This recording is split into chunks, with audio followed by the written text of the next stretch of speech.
We're taking you right now to New Jersey, where Democratic Senator Bob Menendez is speaking for the first time since being indicted on federal bribery charges. Let's listen. They know I have always fought for what is right. My advocacy has always been grounded in what I learned from growing up as a son of Cuban refugees, especially my mom, my hero, Evangelina Menendez.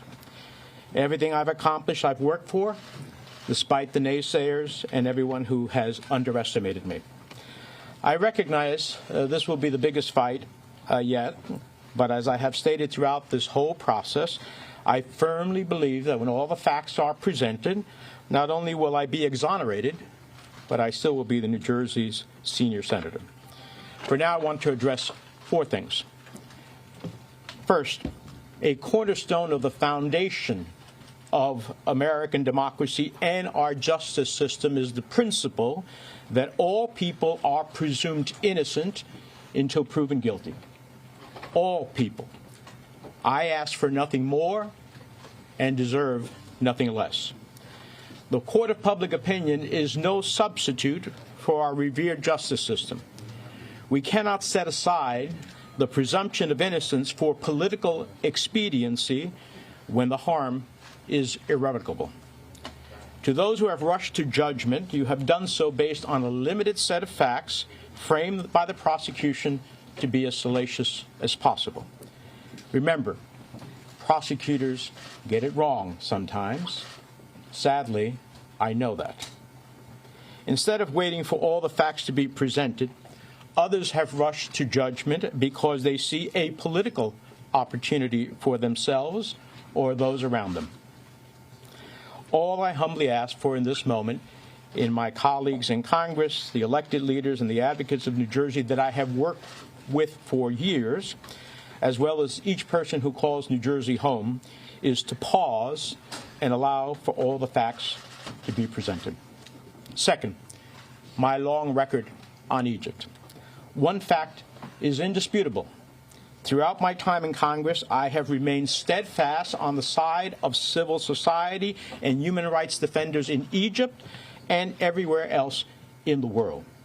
If you look at my actions related to Egypt during the period described in this indictment and throughout my whole career, my record is clear and consistent in holding Egypt accountable for its unjust detention of American citizens and others, its human rights abuses, its deepening relationship with Russia, and efforts that have eroded the independence of the nation's judiciary, among a myriad of concerns. In 2017, I led a bipartisan letter to then-President Trump expressing grave concern with the worsening situation for human rights and civil society in Egypt. That same year, I sent a letter to the Senate Appropriations Subcommittee supporting U.S. assistance to Egypt as long as Egypt adhered to the Camp David Accords and urged the Appropriations Committee to include the requirements for assistance reform strategies outlined in the Egypt Assistance Reform Act of 2013. In 2018, I urged Secretary Tillerson to focus more on human rights issues in Egypt and raise concerns that the electoral environment ahead of Egypt's elections at the time was not free, fair, and credible. In 2019, I met with President el-Sisi at the Munich Security Conference and emphasized the level of repression inside of Egypt, risking eroding our security cooperation and raising concerns about Egypt's intent to purchase a Russian missile system. In 2020, I spoke on the Senate floor for International Women's Day and cited the cases of Marinor El-Masri, a human rights lawyer, and Ezra Abdel Fattah, a human rights activist and reporter who were unjustly detained in Egypt for fighting for human rights, democracy, and a free press. I have placed holds on foreign military sales funding to Egypt, and in the presence of other United States senators, I have challenged President Sisi directly on human rights abuses, arbitrary detention, and press freedoms. And the list goes on. Throughout my 30 years in the House of Representatives and the Senate, I have always worked to hold accountable those countries, including Egypt, for human rights abuses, the repression of its citizenry, civil society, and more. Those who now are attempting to malign my actions as it relates to Egypt simply don't know the facts. Third, For 30 years, I have withdrawn thousands of dollars in cash from my personal savings account, which I have kept for emergencies and because of the history of my family facing confiscation in Cuba. Now, this may seem old-fashioned, but these were monies drawn from my personal savings account based on the income that I have lawfully derived over those 30 years. I look forward to addressing other issues at trial. 4, I want to speak directly to the people of New Jersey. As I started these remarks, you're the reason why I have dedicated the entirety of my adult life to improving the lives of hardworking New Jerseyans and all Americans. Some of the people calling for my resignation for political reasons say I have lost the trust of the people of New Jersey. That couldn't be more wrong. Today I'm surrounded by everyday people and constituents who know me. They are here because I fought for important health care policies like the Affordable Care Act, access to reproductive health care, funding for community health centers, and lowering the cost of prescription drugs. They are here because I have fought for working people, those who work 5 to 9, to support those working from 9 to 5. I've always advocated for the right of workers to organize for better wages and working conditions, and have been a staunch supporter of delivering critical services like affordable child care to better support working families. They are here because when New Jersey was in the darkest days following Superstorm Sandy, I never relented in making sure that New Jerseyans were made whole and had the resources to rebuild stronger and more resilient than before. They are here because during the worst pandemic in a century, I went to bat for small business owners throughout the state to ensure they could keep their doors open and their employees on the payroll. They are here because when state and local governments were faced with excruciating decision of having to lay off frontline responders, police officers, and firefighters during the pandemic, I delivered billions in federal funding and investments to keep our state, cities, and towns and hospitals afloat. They are here because throughout my career, and some may not have liked the positions I've taken, I have stood against authoritarian regimes in Iran and its desire to achieve nuclear weapons, or Cuba and its dictatorship, or authoritarianism in Turkey, Venezuela, Russia, and wherever in the world where human rights and democracy have been threatened. And they are here because I have made it my life's work about protecting refugees and immigrants who come to our shores seeking a better future for their children, just as my family did. They are here because during the past 30 years, I have fought tooth and nail so New Jersey would receive critical infrastructure funding and fought against the forces that tried to dismantle the Gateway Project. They are here because since my earliest days in Congress, I have repeatedly stood up to the gun lobby to stop illegal firearms from claiming too many lives and destroying communities. They are here because when tragedy struck one of New Jersey's federal judges, I made a promise that I would not stop until I passed a law to better protect the dedicated public servants in the judiciary. And last year, I delivered passing legislation signed into law by the President that will better protect judges and their families. And they are here because I never gave up on delivering justice for 9/11 families, especially the widows and children of those killed who were previously and unfairly excluded from the U.S. victims of state-sponsored terrorism. And in December, working with others, I delivered billions of dollars in long overdue federal relief to that community and other U.S. victims of terror. They are here because when other members of Congress wanted to turn their backs on our veterans and not pass the PACT Act to provide health care for our veterans who were exposed to toxic burn pits, I was there. And they are here because I successfully passed legislation to better serve World War II vets as well as those suffering from Gulf War illnesses. For now, I remain focused on continuing to do the important work I do every day on behalf of the 9 million people who call New Jersey home, including doing everything we can this week to avoid a government shutdown, deliver critical funding for states affected by catastrophic natural disasters, and ensure the people of Ukraine have everything they need to defeat Putin. And I'll return to Washington this week to do exactly that. Now, let me just say a few words in Spanish. Buenos días. Gracias a todos los que están aquí, especialmente los residentes de New Jersey que me acompañan hoy mientras realizo comentarios sobre los eventos de los últimos días.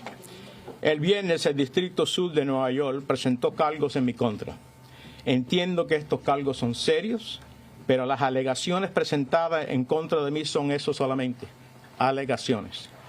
Cualquier persona que me ha conocido a lo largo de mis 50 años de servicio público sabe que siempre he luchado por lo que es justo.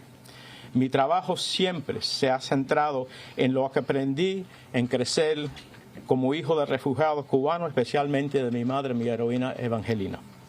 He trabajado para alcanzar todos mis logros, a pesar de los detractores y todos los que me han subestimado. Reconozco la gravedad de este momento y que este será mi mayor batalla hasta hoy en día. Pero como he dicho a lo largo de todo este proceso... You've been listening to Senator Bob Menendez, now in Spanish, speak for the first time since being indicted on federal bribery charges. The New Jersey Democrat says he firmly believes that when all facts come to light, he will be exonerated and he will continue to be a senator representing the people of New Jersey. He said people who have rushed to judgment have done so for political opportunities and that his record is clear and consistent. CBS News congressional correspondent Scott MacFarlane joins us now. Scott, we heard a lot of statements, and Senator Menendez says, I'm going to stay in my place. I hope to remain a senator. He's not stepping down. He says he plans to be exonerated. But there was a lot of messaging in between the lines. He said, sadly, I know that, when he mentioned that prosecutors are often wrong. I'm guessing he means because of his 2015 case that ended up in a mistrial. Talk to us about, what did you read in those messages? He's doubling, tripling down perhaps on his innocence. With a level of cautiousness that comes from reading a pre-written statement, choosing his words strategically before he showed up today. He did say, I'll be exonerated. He did say those who say I've lost the faith of the people of New Jersey are wrong, and that he's receiving the pressure of a politicized prosecution. The complication for the senator, one of the many, is that those who are calling for him to resign include some of his closest allies. It's other Democrats in Congress, other Democrats from New Jersey, the people with whom he serves in the congressional delegation and has served for quite some time. It's New Jersey's governor, Phil Murphy, who would appoint the replacement, the successor, if Menendez were to resign. It's not just the opposing party here. The voices of criticism are coming from inside his party. The other complications, in addition to the federal bribery and conspiracy charges, is that he's got a calendar issue. He says he's back in Washington this week during a sensitive moment in which the government faces a shutdown. He's also got to be in New York this week for an initial appearance in this criminal case with his 4 co-defendants, his wife Nadine, and those 3 businessmen from New Jersey. Everything's getting mashed together, the politics and the prosecutions, which reminds us of so many other stories going on here in Washington where prosecutions and politics have been mashed together. That's right, Scott. And, part of what he addressed there, it seemed to me a bit of a defense, and we get a little bit of a hint of where his defense is headed when he talks about his efforts in holding Egypt accountable. Would you mind just taking us back a little bit into the facts of the case as the prosecution is putting them forward? Yeah, he made some broad references. So let's go back through what this indictment says. This provocative indictment, which alleges that he traded official favors as the chairman of the powerful Senate Foreign Affairs Committee in exchange for possible enriches. That it would include gold bars. You saw the images in the indictment. Stacks of cash the feds say they found in his home, including inside a windbreaker with his name on it. A Mercedes convertible, which the prosecutors say was given to his wife and him in exchange for favors politically. What they also say is that some of the confidential information that Menendez is accused of sharing made its way to Egyptian officials, including security-sensitive information from the U.S. Embassy in Cairo. So what Menendez was doing was articulating his efforts in U.S. interests against Egypt.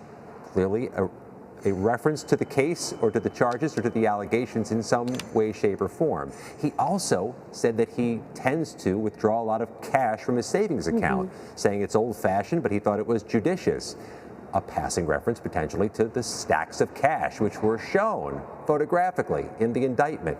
Not a direct response to these allegations, but he clearly peppered his remarks with some explanation for some of these allegations. A bit of a defense there. And when this news came out, I think a lot of people thought, well, if the Justice Department, as many Republicans are arguing, is so biased to prosecute former President Donald Trump, how come they're going after such a high-level Democrat? What are you hearing from Republicans? How have they been reacting to this? Well, Republicans ultimately have been the least vocal with their calls for Menendez to resign. Yes, it's happened. You haven't heard it in the U.S. Senate, and you haven't heard it as demonstratively as you've heard from Democrats. It is an inconvenient moment for the Republican argument that this is a weaponized Department of Justice that is targeting Republicans exclusively, because Bob Menendez isn't just a Democrat. He's one of the most powerful Democrats in the U.S. Senate. He chairs a uniquely powerful committee. He has been here for quite some time.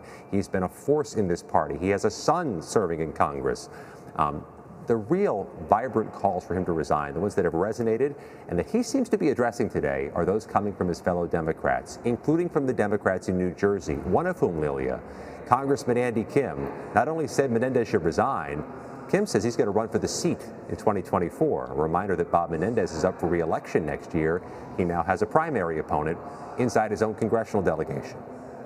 That's right. I mean, Andy Kim already said that he will be running. Scott, what does his re-election bid look like, technically speaking? Well, any incumbent in the U.S. Senate would go in as a prohibitive favorite, certainly in a primary and often in a general election, especially in a traditionally blue state like New Jersey. This obviously complicates things. If he proceeds with his general election campaign, you better believe Republicans are going to put more time, money, and candidate equity into running against him in New Jersey, or against somebody who beats Menendez in a primary, somebody who's not an incumbent. It puts the race on the map at a time when Democrats simply do not need that. They have a uniquely challenging map in 2024 to try to hold on to that very narrow Senate majority. There are some very red states that Democrats are defending: West Virginia, Montana, Ohio. This may make New Jersey a battleground state. That's the last thing his party needs in a year that's already an obstacle for them. And speaking of obstacles, I mean, Scott, you kind of referenced there something of this nature, but how does this play into a looming government shutdown? I mean, is this a distraction? Is this helpful for some in Congress to have conversations and negotiations that need to be happening? Is this an obstruction? Talk to me about, how this all plays out as we wait to see what's going to happen with the budget. It's a really good question, because 6 days till this deadline for a government shutdown, any small variable can be a problem. Any small change or absence can be a problem with negotiations that are tenuous, if they're existent at all. His absence is going to be at least partial this week. He can't be here Wednesday when he's in court in New York. Can he sustain being here in Washington every day during this coming week with all this scrutiny? He says he will. Let's see if he is. But any absence is pivotal here. And Bob Menendez would need to be here for the Democrats to pass things through by narrow margins. But that's also one of the other complications that's worth mentioning. We just didn't hear many Senate Democrats saying Bob Menendez should resign. We heard from one, John Fetterman of Pennsylvania. There's something to read into that silence, or that more muted criticism, that ultimately senators are less inclined to call for each other's heads, and that they should be resigning or quitting. They're just less inclined to do that than other political bodies. But also, nobody can ignore the narrowness of the margins here right now, where any absence is pivotal. We have seen the same thing in the U.S. House with Congressman George Santos, also facing federal prosecution, also in New York City, also trying to serve in a narrow majority at the same time. There have been calls for him to resign, but not universal. And also somebody who's been weighing in on this case. So, Scott, talk to us about that. Just, I'm curious, from the Democrats who have come out to say that he needs to resign, people like Alexandria Ocasio-Cortez yesterday on Face the Nation, what is it that they are seeking, or what is their logic compared to the senators who are staying more quiet? That it's a distraction, that these allegations are so profound and distinctive that you can't serve while trying to battle them in court. And that's been a thread that you've seen in these calls for him to resign, that you can't do both. You can't defend yourself against this case and serve as a U.S. senator on powerful committees. But that's also the key of what I took away from Senator Menendez's remarks. He says those who say I've lost the trust or the ability to serve the people of New Jersey are wrong. It may be premature for either side to know that, whether he's lost the trust or whether he hasn't lost the trust. That's what we're going to find out over the next 48 to 72 hours, if not over the next couple of weeks. Can he sustain this? Is there enough support among the constituents of New Jersey for him to remain in place, facing allegations of bribery and conspiracy, of not just doing it while in office, but he's accused of leveraging his position to enrich himself? He's chairman of a powerful committee. They say he used that chairmanship to enrich himself. He's temporarily stood aside as chairman of the Senate Foreign Relations Committee. That's a Senate Democrats' rule. You have to if you're charged with a felony. There's no rule you have to step down from your seat. And as you're seeing today at this news availability from Senator Menendez, he's not standing down, and apparently he's not taking questions. He's not taking questions. We were waiting for him to finish his statements in Spanish, which is something that, along with what he said about why he withdraws cash, being the son of Cuban refugees, he kind of laid out a whole logic around, being the son of refugees, speaking in Spanish. Yesterday, he said it's not a surprise that they're going so quickly to call a Latina to step down.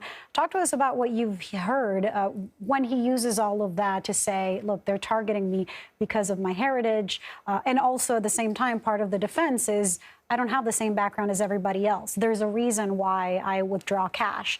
And of course, reminding people that, hey, I speak Spanish and I'm speaking to the people in New Jersey who are native Spanish speakers, for instance. Yeah, no response yet to our inquiries from the Congressional Hispanic Caucus about what Senator Menendez has been saying. But ultimately, Lilia, this is going to be up to the constituencies of New Jersey. Can he sustain this? Can he sustain being a popularly elected official in New Jersey? His constituents will be vocal either way, and that's what we'll find out over the next few days. Scott MacFarlane, thank you. Good to see you. Same.